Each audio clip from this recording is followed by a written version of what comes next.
that I want to welcome everybody here this morning to the Relevant Series. We're now in day 2 of the Relevant Series, and a couple of housekeeping and announcements. You'll find on your seats there are a couple of cards in front of you, comment cards. So if you've got anything you would like to make note of, please fill in one of these white cards. This Uncover Series card is a little bit of information to let you know what's going to be taking place after the Relevant Series is over. And there's a little bit of a typo on there. It says week-long. That should read weekly. So these are continuous. They don't just end after this. By way of introduction, my name is Anthony, and I'm going to be your host for this session and the session following on from here. During the course of this morning, if you've got any questions that kind of rise up as the talk is going on, please feel free to text that number on my right-hand side, your left-hand side behind me. If you don't have a cell phone and you can't otherwise text, I will have this microphone handy, and I am very happy to run to you in the middle of the panel discussion to bring this for you to field your question. Does religion poison everything? Richard Dawkins said, "Many of us saw religion as harmless nonsense. Beliefs might lack all supporting evidence, but we thought if people needed a crutch for consolation, where's the harm?" September the 11th changed all of that. From war to child abuse to slavery to racism to its treatment of women to academic progress, doesn't everything religion touches fall apart? Isn't religion the great virus that our society needs a cure from? What if the problem isn't religion, but human beings themselves? What are some of the great things that religion has inspired? From music to social justice to healthcare, to science to scholarship to literature, to education to human rights to economic reform. Why is religion, on the one hand, such a force for good in the world, and on the other hand, such a force for evil? I'd like to introduce our speaker for this morning, Dr. Andy Bannister. He's a popular author, a speaker, and a broadcaster. He speaks and teaches regularly throughout Canada, the US, Europe, and the wider world, and he addresses audience of all faiths. And interestingly enough, not really on any issues of philosophy, belief, and skepticism. Dr. Andy Bannister holds a doctorate in Islamic studies from Brunel University, London. He's also a guest lecturer at Wycliffe Hall, University of Oxford, and he's the director of the Solas Centre for Public Christianity, an Adjunct Fellow at the Research Fellow at the Centre of the Study of Islam and Other Faiths in Melbourne School of Theology. Recently, Dr. Bannister released a book that was titled The Atheist Who Didn't Exist, or The Dreadful Consequences of Bad Arguments. In this book, he looks at common atheist soundbites that at first glance sound like they're quite powerful, but upon deeper examination begin to unravel. He uses humor, wit, good illustrations, logic, and reason to get to the bottom of things. And he's also the author of an oral formulaic study of the Quran. It's really a groundbreaking and innovative study that reveals many of the ways that the Quran was first composed. He also co-wrote and presented the TV documentary, Burning Questions. He enjoys mountaineering, juggling, and cats, although not simultaneously though. He's married to Astrid, and they have 2 children, Katrina and Christopher. And he frequently tweets at Andy G. Bannister, so you can please feel free to look him up online. Dr. Bannister is also going to be joined by 2 amazing panelists this morning, Michelle Tepper, who is an itinerant speaker with RZIM in the US. Michelle studied theology at the University of Oxford and was a guest lecturer at the Oxford Centre for Christian Apologetics. Michelle is also going to be joined by another amazing person, Nick Hill, who's a campus staff member with Power to Change at the University of Toronto for the last 7 years. Nick loves to spend time talking to students from all walks of life to listen and to talk about all the different worldviews that are currently floating about. Nick received a BA in Christianity and Culture from Trinity Western University, and he's done graduate work in theology at Gordon Cornwall Theological Seminary and summer studies at Yale Divinity School. Without further ado, the big question of today, does religion poison everything? Please give a hand for Dr. Bannister as he comes up.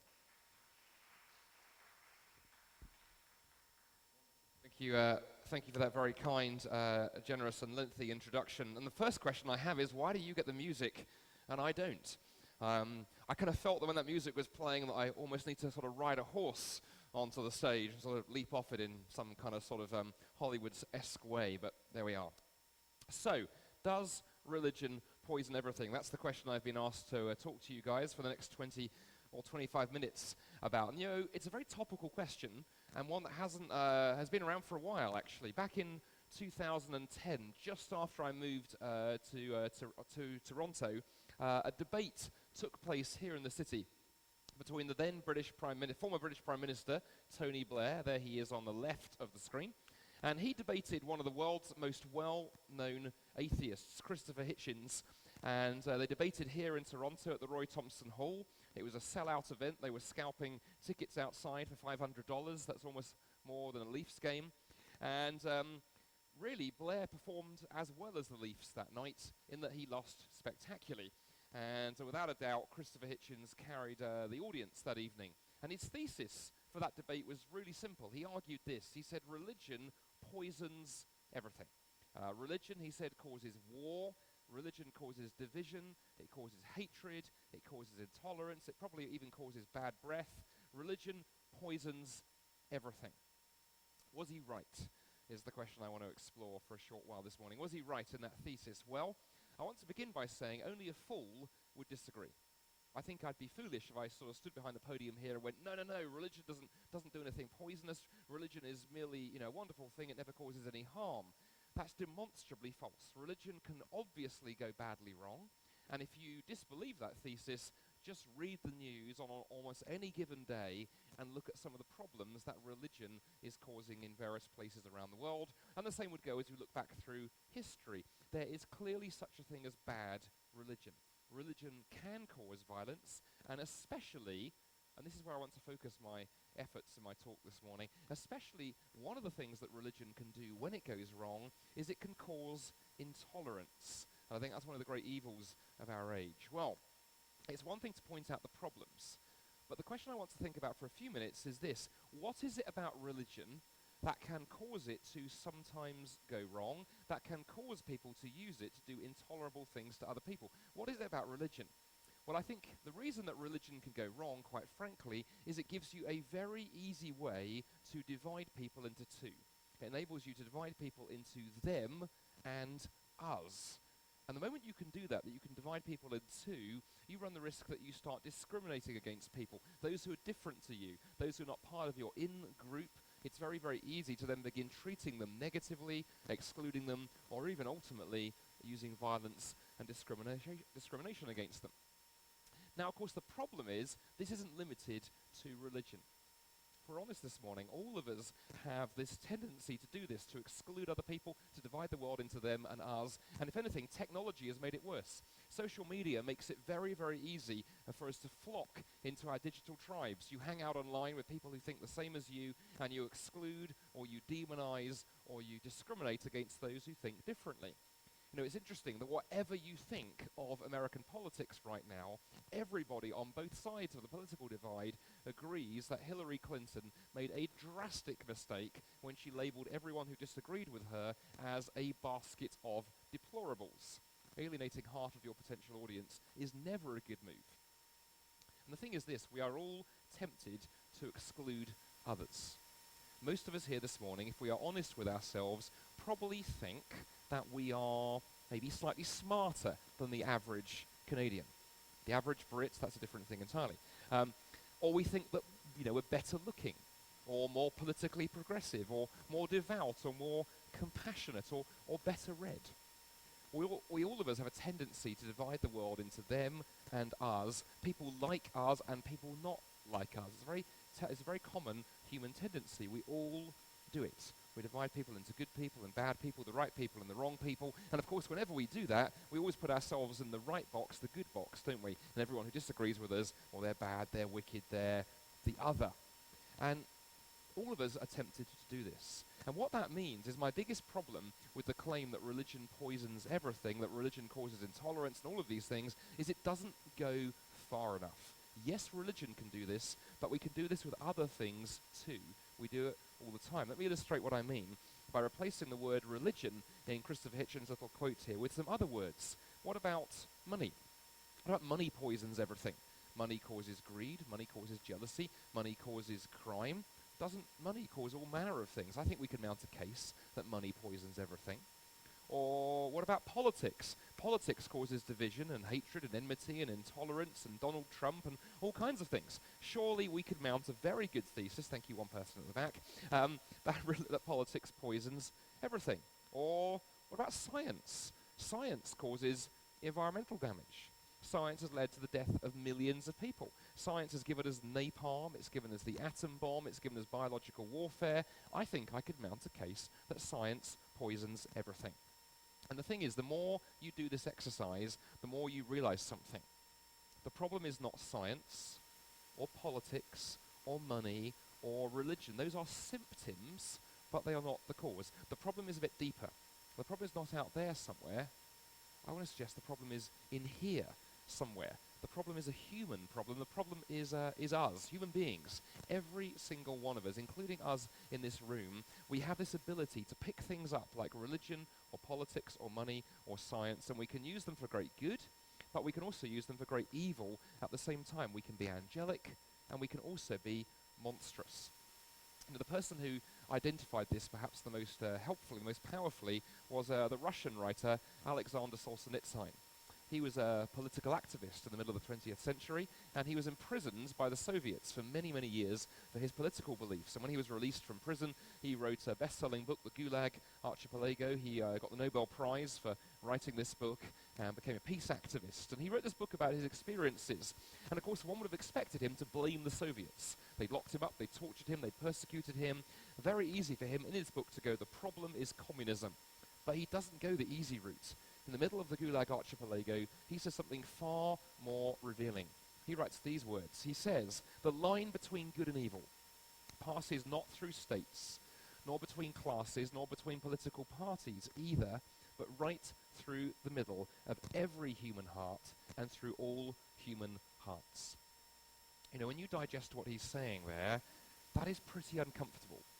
Because most of us as human beings are, I think, pretty wedded to the idea that we are good people. We like to think that we're basically decent. But if we are honest with ourselves, we are all a pretty mixed bag. You are a pretty mixed bag. I'm a pretty mixed bag. You know, all too quickly, I can be cruel as well as kind.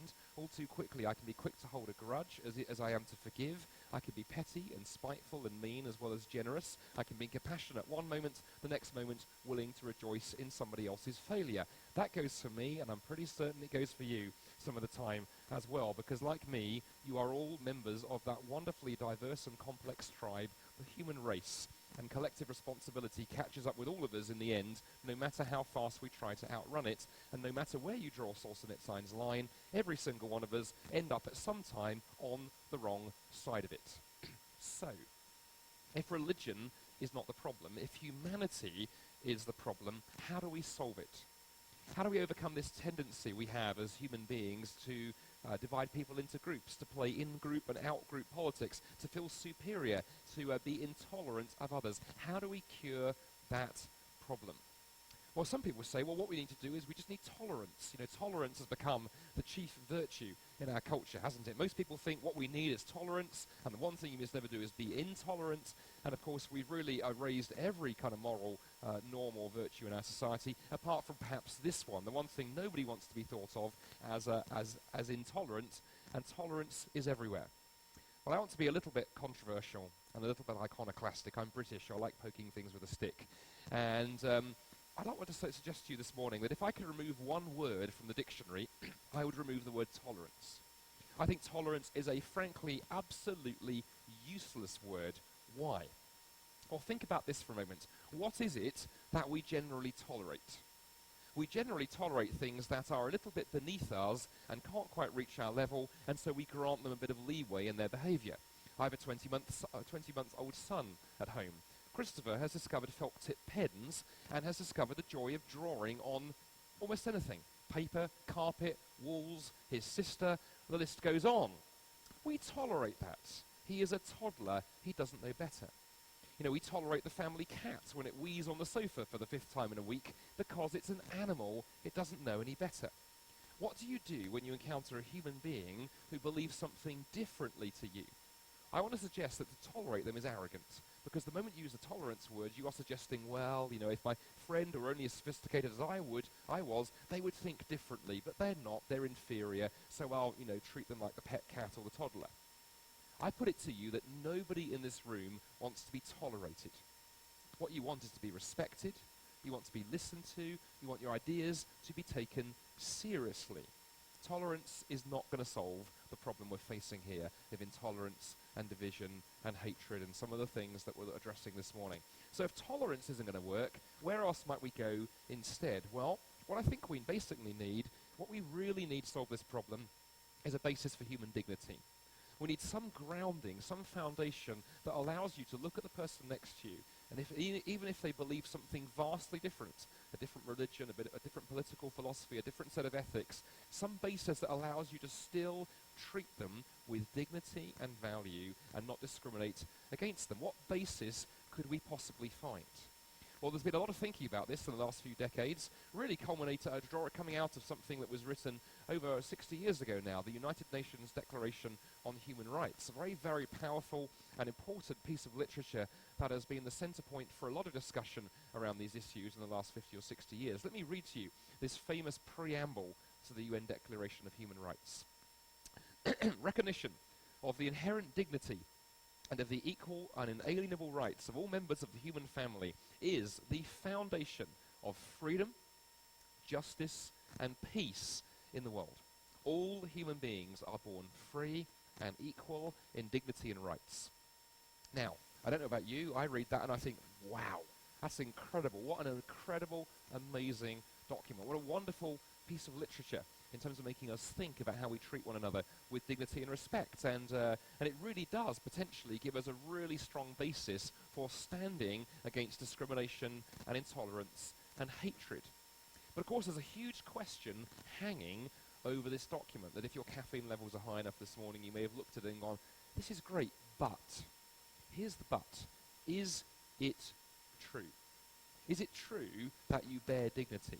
Is it true that you are equal to those around you? Is it true that we are all born free and equal in dignity? Those are value statements. Where are they grounded? You see, if there is no God, if we live in a world where matter is the ultimate reality, then I have to put it to you this morning that human rights is just a fiction. Maybe a lovely fiction, but it's just a myth. Each one of you here is, as the atheist writer Bertrand Russell once put it, just a random collocation of atoms. And I'm afraid that none of us here this morning have any more significance or value or dignity than any other collection of atoms, be it a dog or a table or a Justin Bieber CD or an elephant turd. And saying that one set of atoms, a human being, has a set of values and rights and dignity that another set of atoms doesn't is actually laughably absurd. It's a fairy tale, it's a fiction. But if we want to hold on to this, then where can we park it? We can't park it in atheism. Where else can we put it? Well, there's only one foundation I know that can support modern human rights theory and do the job we need to do to underpin this idea that human beings are precious and have dignity and value and should not be discriminated against, and that is, in fact, the Bible. On the very first page of the Bible, in the Hebrew Old Testament, we read these incredible words in Genesis chapter 1, verse 27. So God created humankind in his own image. In the image of God, he created them, male and female, he created them. See, the Bible is very clear with us this morning. You are not just atoms and particles. You are not a mere accident of biology.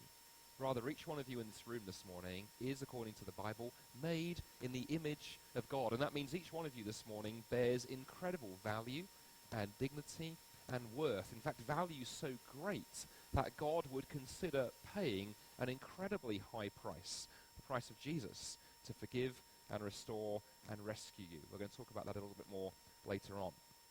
So the Christian faith gives us tremendous foundation for human rights that enables us to begin dealing with some of these challenges that we talked about at the start. But there's one more thing I think we need in order to deal with this human tendency to exclude one another, to discriminate, to divide people into them and us.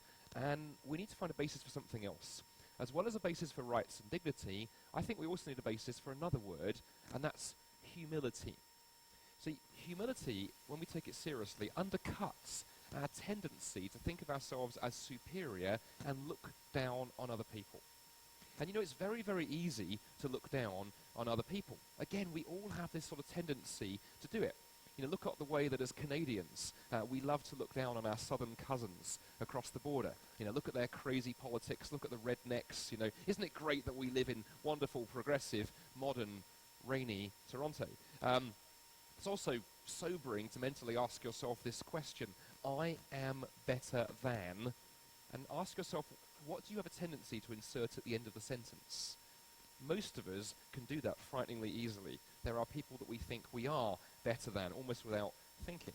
And of course, this is one of the problems with religion. I talked about it at the start.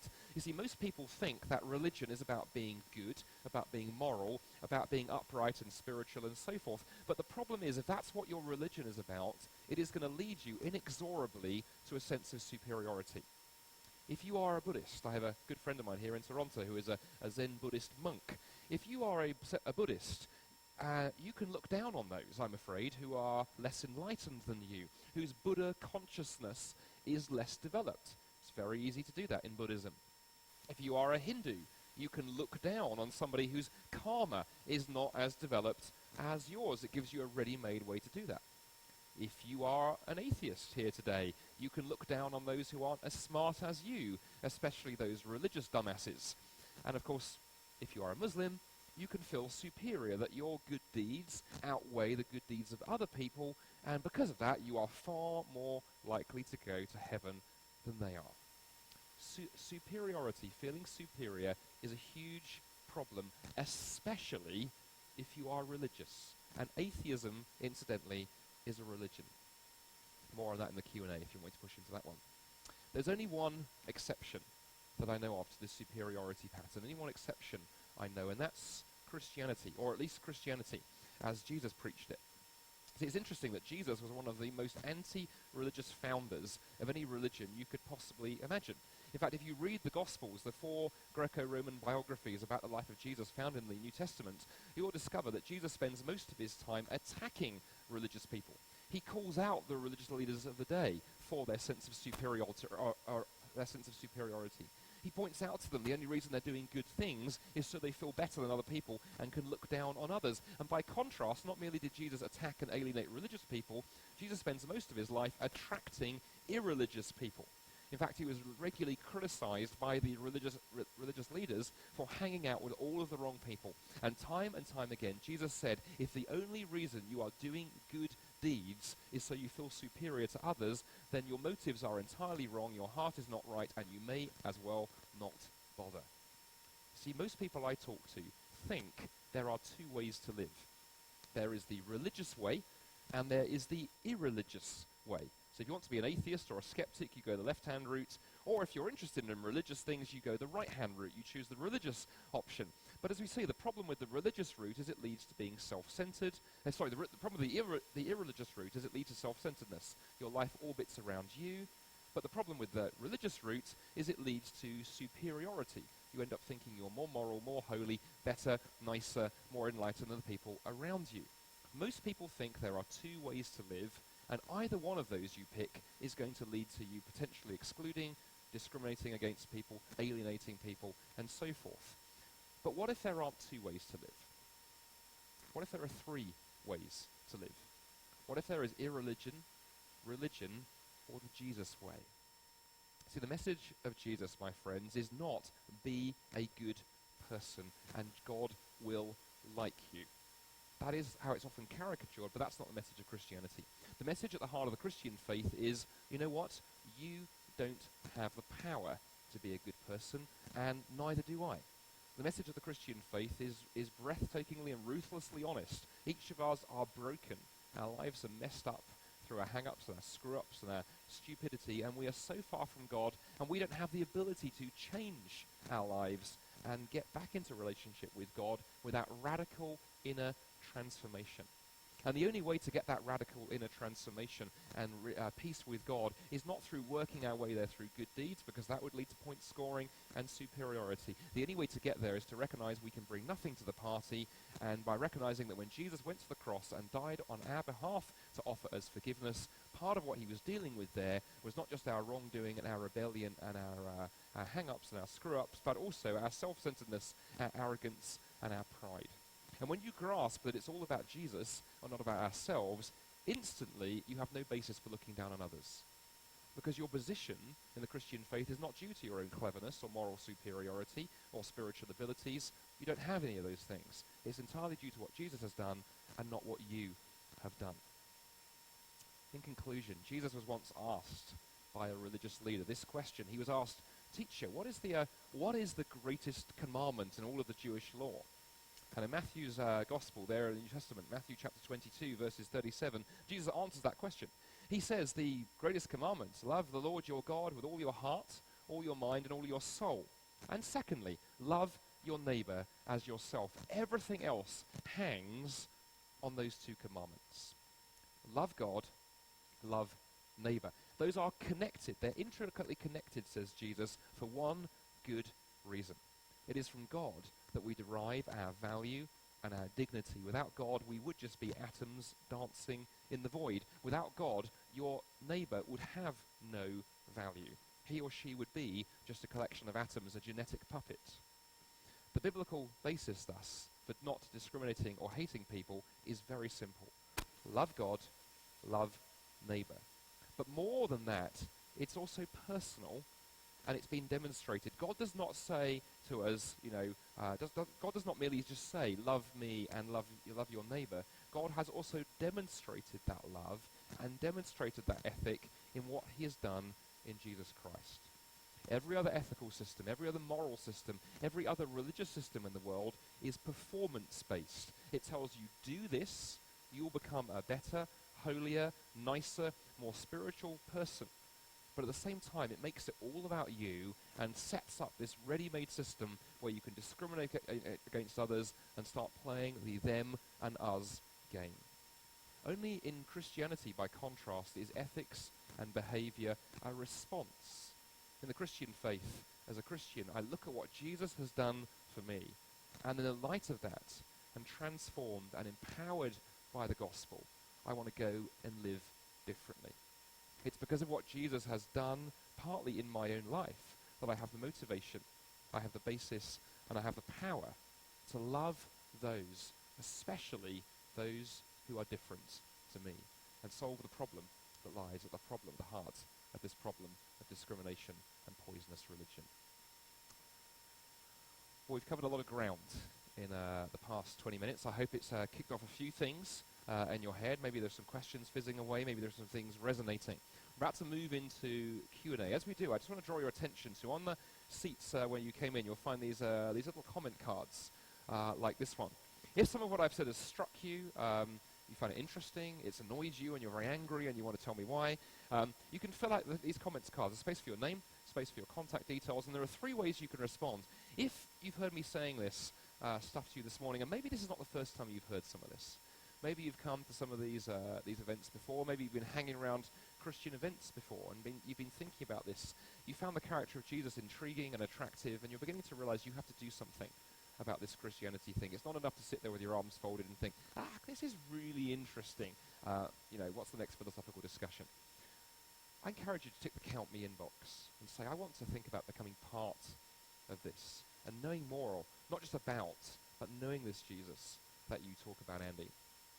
If you're interested enough that you've got a question, you're intrigued, you want to talk more to somebody, myself or one of the mission team, one of the Beyond Relevant team, who are kicking around this week wearing the nice, attractive hoodies, you can tick the Tell Me More box and write your question on the bottom, and somebody will take you out for a coffee or a donut or the beverage of your choice. Love to chat more to you. We'll get through a few questions in the Q&A, but probably not all of them. And then right at the start, during the introduction, you were told about this follow-up event, the Uncover study that's happening in a short while. If you want to find out more about that, tick the bottom box and say, give your contact details. One of the team would love to be in contact with you. Thank you for listening so patiently. Nick is going to come up and MC the Q&A. I think Michelle is going to come join me, and it'll be over to you guys from the floor. Thanks for listening.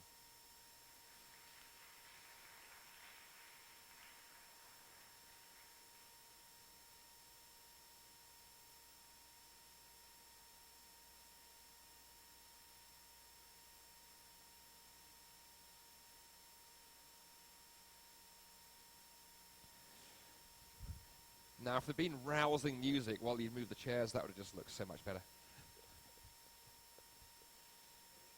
They're waiting for you, Michelle. Okay. Nicholas, take us away. Nope. So text your questions in. I got my phone right here. So 416-886-3443. Maybe questions? Anything you wanted to add? Anything that you, like, as Andy was speaking, that came to mind? Thoughts you wanted to add to what he said? I think his talk was wonderful. I loved how he said we tend to draw lines. I don't think it's our on. human tendency. It's on. Okay. And that we need to consider a third way. Whether or not your consideration of a third way is definitely Jesus, that's maybe a good question to ask yourself and maybe help you have some more questions for us this morning. But I think too often we like to dismiss people and categorize people. So, this whole idea of religion poisoning everything, it really got aggressive around 9/11. Could you explore a bit of that, maybe? Yeah, absolutely. I mean, I think in the introduction we heard that. I mean, Richard Dawkins and many of the other new atheists, I think for a long time, were sort of content to leave religion alone. And then 9/11 happened, and as Richard Dawkins actually said, 9/11 radicalized me. Or Victor Stenger, late Victor Stenger, actually, another in the new atheist crowd, once said, science builds aeroplanes and religion flies them into buildings. And so I think that kind of weaponized a lot of this, the new atheist movement. I think I'd say two things in response. I think it's worth understanding where it's come from. First thing I'd want to say is I have every sympathy. I think when I look at some of the things that are the evils that have been done in the name of religion, I think you absolutely have to say there's an issue here. There is such a thing as bad religion. In fact, there's a wonderful book written by the New York Times journalist Russ Dohar called Bad Religion, which is a wonderful book because he sort of goes into this and sets out the problems but then begins to work to a solution. I think the problem is then, as I shared in my talk, if you just stop there, because religion certainly can be problematic, but we have to be honest and ask the difficult conversations. Which religion? What types of religion? What's going on behind it? And then what happens to other poisonous things? I mean, politics can be incredibly toxic. Look at the mess we're in right now. In the UK, we just had Brexit and all of the implications there. In America, we've got the whole Trump phenomena. Wherever you stand politically on that to go, we've got divided countries everywhere. We divide as human beings. What we've got to do is find how do we glue things back together again. And I think our atheist friends have done a good job diagnosing some of the problem. I don't think they've even stepped towards the solution. I think there's a naivety there that if we just remove religion like John Lennon imagined in his classic song that the world becomes a wonderful place, but I don't think it does. And I think when there have been attempts to try that, perhaps in Soviet Russia, communist China, other parts of the world where we tried driving religion out, things don't get better. If anything, they get worse. So I think we've got to find something that addresses the heart issue, because behind all of this aren't systems and structures. Systems and structures are inhabited by people, and it's people who can be vicious to one another. How do we solve that problem? How do we change lives, change hearts? Anything to add to that? Not really. I mean, I want to encourage you as well. We're happy to take questions from the floor. I think it's often good to ask the opposite question in almost all of these talks, and you guys are academics, so I think that you're schooled in that. It's good to think through, has there been positive things that religion has brought as well? And there are many positive things. We can think of it clearly. I mean, examples from the Christian faith, many of the movements to help those that are unlovable, untouchable throughout all of history have been based by religions, by Christianity, that says there is this one unifying source of value, and because of this, in the name of Jesus, in the name of that great commandment that Andy talked about today, whether or not we're supported by the state, whether or not we're supported by the most popular religion here, we are going to go outside of ourselves, and we are going to show love in a tangible way. And I think it's important to stop when we are feeling threatened by another person or another worldview or another religion, and think about the positive things, if any, there are, and to at least find connections there and build from there. That does not mean that there's not flaws, but we can go backwards and say, where has the flaw worked in if the ideology is sound? Yeah, so related to that, and maybe you could tease out the implications and maybe some historical examples of where religion has actually led to flourishing and human rights. And because obviously the charge, you think of the Crusades, you think of 9/11, you think of you think of Rwanda, you think that was a very religious context. Exactly. And there's been, if Christianity is all about Jesus, and Jesus was about loving your neighbor and praying for your enemies, why has the church been so involved in violence, even guaranteeing people a place in heaven if they participate in the Crusades, for example. Yeah, good question. So there's that, and then what about Yeah. historical examples of? Yeah, let me tease out a couple of things there. Yeah. Michelle can always chip in as well, more sort of team tag on it. I think I'd say a couple of things. Interesting that where you ended with that question of the church sort of guaranteeing heaven for people who perhaps kill in the name of the faith. It's an uncomfortable comparison to make, but historians and Crusade scholars have made this observation. But it's interesting. It took a Christian 1,000 years to have the bright idea of going, hey, we should say that people who kill heretics are going to heaven. I use bright idea flippantly. I think it's one of the most horrendous ideas I've ever heard. When you have Jesus who says, love your enemies, pray for those who persecute you. He was one to whom violence was done, not one who did violence. How that then morphs into this. But it took 1,000 years. In the Islamic faith, my PhD is in Quranic studies. In Islamic history, that takes about 100 years to get going. So we have to tease out the differences between religions. We don't like doing that in a sort of postmodern world. We like flattening everything, but I think we have to look honestly at differences. Otherwise, we miss things. Is the first thing. One of the reasons why I think that the church has sometimes gone wrong is I think the claims of Jesus are so radical, they're costly. I mean, love your enemies and pray for those who persecute you. That sounds nice, but challenging. But okay, here in Canada, many of us could try living that out, even if we're not Christians. You try living that out in Syria, it's darn sight harder. And I think there have been times when the church has failed to live up to the teachings of Jesus because they're costly.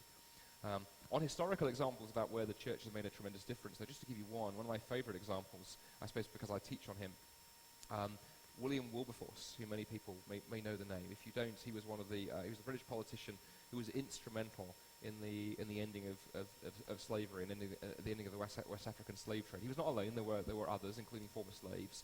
But in terms of politicians, he was the most influential. And he fought a 40-year campaign. It took him 40 years. It's mind-boggling. Defeat after defeat after defeat in the British Parliament. But he kept going, he kept going, he kept going. He built a popular movement. He brought other politicians together until finally, I think it was 1807, he succeeded in slavery being abolished at the British Empire. And once that fell, then very quickly the other Western powers fell. And of course, that was then instrumental for what happened, in terms of America and the ending of slavery there. Now, here's the thing. Somebody pointed out, I forget who wrote this in a biography of Wilberforce, saying, we forget how incredible a change that was because he was so successful in his argument that slavery was abhorrent that now we think of slavery as like, how could anyone think about it? But we miss that every civilization that we know of historically practiced slavery. The British did it, Americans did it, the Aboriginal peoples here in Canada had slaves. There was slavery with it in Africa. The Persians had slaves. The Romans had slaves. The Greeks had on and on and on it went. It was so ingrained into human civilization. And then on top of which, when Wilberforce gets slavery through the British Parliament, the cost, because the Parliament decided to reimburse slave owners, because one of the arguments against was this is going to cost people economically, it's not fair, so the government decided they would reimburse slave owners to try and sort of deal with that argument. It cost the British people the equivalent of £20 billion in today's money. So for me, that's one of the huge pride in Wilberforce and the campaign he led to persuade a country that actually it is worth investing that amount of money in dealing with a historic wrong. And he did it because of his Christian faith and his Christian principles. And just tagging on to that, in today's world, I'm sure that you've heard the statistics that as abhorrent and sad as those statistics were for the ancient slave trade, we have a higher amount of human beings being trafficked every single day, over 27 million, in sexual slavery. And that doesn't come as a shock anymore because in the last few years there have been many movements that have risen up to say no more. But if you do any even surface level resource on the people that are leading these interest groups, these nonprofits, they are all started by people that are rooted in the Christian worldview, saying we wouldn't have slavery based on someone's skin or where they came from back then, but Jesus also calls us today to name it when slavery that has become appropriate, because maybe in our world where the irreligious are saying, I can set morality, my preferences for having sexual relations with a little girl or someone where I can go and do things outside of my country is okay because there is no God to tell me right or wrong. People are rising up saying, in the name of humanity, because of the God who gave his life to show the great value of every single person that ever walked the earth, we will say no more. We will rescue, we will fight for these nameless and faceless generations. So we have a linking up, because often there's the case of going, well, what about this in the past of Christianity? Now you've just reformed Christianity. Or you can say, well, that was great now, but look at the Christians in today. Aren't the church full of hypocrites? And aren't they pushing people out? And I think in both cases, what you see throughout history is that Christianity, as I spoke about yesterday on my first talk, follows a God who has always exposed injustice, even if it's within our own camps. So we don't hide when we've gotten things messed up. We go back to the original source of the character and nature of God and gone, wow, we messed up. We want to make things right. That might, to outsiders, seem like we continually get it wrong, but at least we want to learn. We want to repent. We want to make right. And so I think that is something very publicly that the Christian worldview has done, and we're encouraged to do because of the God who publicly went, I'm here to make things right. Can I just read something really quick? Go ahead. Yeah. It was interesting, as you were talking, I was reminded there's a very, very well-regarded British journalist called Matthew Parris. And Matthew's an atheist and writes for one of our leading newspapers back in the UK. And a few years ago, his newspaper sent him back to report from Malawi, which was actually the country he'd been born in. He'd been born in Malawi before he then emigrated with his parents as a young man to the UK. And what's interesting, he wrote an incredibly powerful article for the Times newspaper in the UK, which stunned people because we all thought of him as an atheist writer. In fact, he still is, but I just want to read you his words because I think they're really quite poignant here. He wrote, "Traveling in Malawi refreshed another belief too, one I've been trying to banish all of my life, but an observation I've been trying to avoid since my African childhood. It confounds my ideological beliefs, stubbornly refuses to fit my worldview, and has embarrassed my growing belief that there is no God. Now a confirmed atheist, I have nevertheless become convinced of the enormous contribution that Christian evangelism makes in Africa, sharply distinct from the work of secular NGOs, government projects, and international aid efforts. These alone will not do. Education and training alone will not do. In Africa, Christianity changes people's hearts. It brings a spiritual transformation. The rebirth is real. The change is good." So that's an atheist writing those words. Playing off that, what are some of the positive contributions in terms of healthcare and relief work that Christians have done historically? And we offer a couple of things. Actually, it's quite timely that just about a couple of weeks ago, we live in the UK now. My family had holidayed down in one end of the country, and we were driving back home. We stopped at one of my favourite sites in the UK, which is one of the most beautiful abbey ruins, monastery ruins in the UK. It's called Fountains Abbey. You can Google it. It's a World Heritage Site. It's incredibly beautiful. And you wander around. You've got a number of things there. You've got this ruins of this great medieval kind of church that was one of the most beautiful buildings of its kind in England until Henry VIII kind of had a go at it. And but also there on the site is the hospital. You can go visit this monastic hospital. And what that piece of history tells you is something very interesting. It was Christian monks. It was in the monastic tradition who built these monasteries, built these places of worship. But alongside them, they would often build schools and what became universities and hospitals. In fact, the oldest British universities, places like Oxford and Cambridge, grew out of collections of monks who'd come together to learn and study and teach. So actually, we forget that the university that we're sitting in here, the reason it exists is because of our friends in the medieval monastic tradition, and the same goes for hospitals. And there's a wonderful book, the author of which temporarily escapes me, but you can look it up on Google. It's called How the Catholic Church Saved Civilization. Thomas, I forget the surname. And basically he's looking at medieval Catholic monks and how the number of innovations that we have today that go back to that medieval Christian tradition. It's a really kind of fun read, and he looks at hospitals and schools and education and public transport, all kinds of things that the church invested heavily in. And one of the reasons for it, it's worth saying why, this wasn't accidental. This is for two reasons. Christians believed that all human beings bear the image of God. And so therefore, whether you believe the same thing as me or you don't, these medieval Christian monks who founded these establishments decided that therefore we need to reach out to those around us. And then also, and I think this is sometimes missed, there's a hugely important part of the Christian faith. It sees part of the role of a Christian as being a blessing and a resource to the culture around you. Too often Christians have, I think, retreated into churches and put the barriers up. Whereas I think with the gospel, so the message of Jesus taken seriously, says no, we should be going out into our cities and investing and contributing to our neighborhoods, to our galleries, our museums, our education processes and so forth. Because actually serving the good of those around you lies at the heart of the Christian faith. It's what Jesus did. In his case, not just by giving of his time, but actually giving his very lifeblood in order that we might know not just what it means to serve our neighbor, but also what we might mean to be in a relationship with God who makes all of this possible in the first place. I think it's amazing when someone knows that they've been loved unconditionally, they've been accepted unconditionally by the radical love of God, that then they're able to give their lives radically to others. And knowing that Jesus conquered death itself, they can even die in the service of others. And I know there's many healthcare workers around the world that actually contract the disease of the people they're trying to reach and actually perish. And, so yeah, the gospel actually changes hearts, and Christianity has done tremendous things in not only the Western world but around the world today. Slavery, combating slave trade, healthcare, and other movements. So thank you for sharing. I know we couldn't get to all of your questions, so if you want to come up after and talk to Andy or Michelle, that'd be great.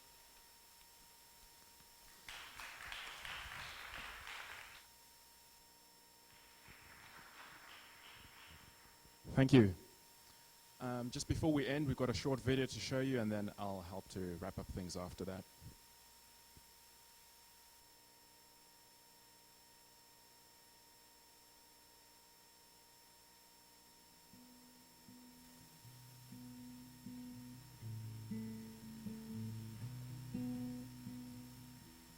Hi, my name is Allison. A question that a lot of people ask is, does religion poison everything? In my experience, I don't believe it does. I grew up in a Christian home. I accepted Christ when I was around 3 years old, and I decided to make a declaration of my faith through baptism when I was in grade 8. During those years, I loved helping others, and during the years after grade 8, my relationship with the Lord really grew, and during this time, I was able to participate in different volunteering and mission work across the Dominican, actually. And I really enjoyed these times. They actually brought a smile to my face, and those were the times that I was most happiest. And my friends and my family can attest to this. I believe that the Lord had given me a joy in serving other people.